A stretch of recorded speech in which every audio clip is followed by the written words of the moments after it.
अंबरनाथमध्ये एकनाथ शिंदेंनी उद्धव ठाकरे आणि राज ठाकरेंवर जोरदार टीका केली होती। पूर्वी भाऊबंदकीचं नाटक गाजलं होतं, आता मनोमिलन नाटकाचं जोरदार प्रमोशन सुरू असल्याची जोरदार टीका एकनाथ शिंदेंनी केलेली होती। तर भाऊबंदकी नाटक पुन्हा पाहावं असा खोचक सल्ला आता संजय राऊत यांनी एकनाथ शिंदेंना दिलाय। तर मी काय जास्ती काय बोलू शकत नाही। यात काही नाटकं कॉमेडी असतात, रडकी असतात, काही काय असतात, ते जाऊ द्या, सोडून द्या। पण पूर्वी भाऊबंदकी नाटक खूप गाजलं होतं।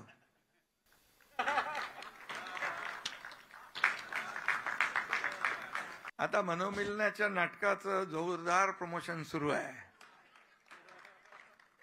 ठीक आहे, जाऊ द्या, चांगलं आहे, चांगलं आहे। राजकारणामध्ये राजकारण नाही, आज आता आपलं निवड नाट्य मंदिराचं कार्यक्रम आहे।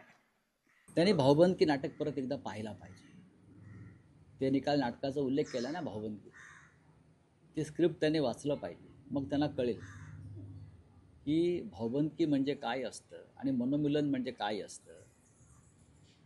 पेशव्यांनी जी तलवार गाजवली, बाजीराव पेशव्यांनी, ती मतदार याद्यांमध्ये घोटाळे करून त्यांनी राज्य आणलं नाही।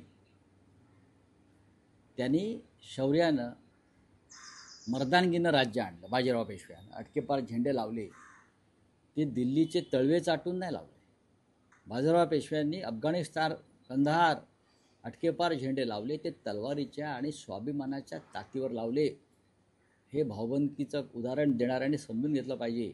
बाजीरावाला दिल्लीचं तख्त घाबरत होतं, कारण भाऊबंदकीतला बाजीराव किंवा पेशवे हे एकनाथ शिंदेंप्रमाणे लाचार नव्हते।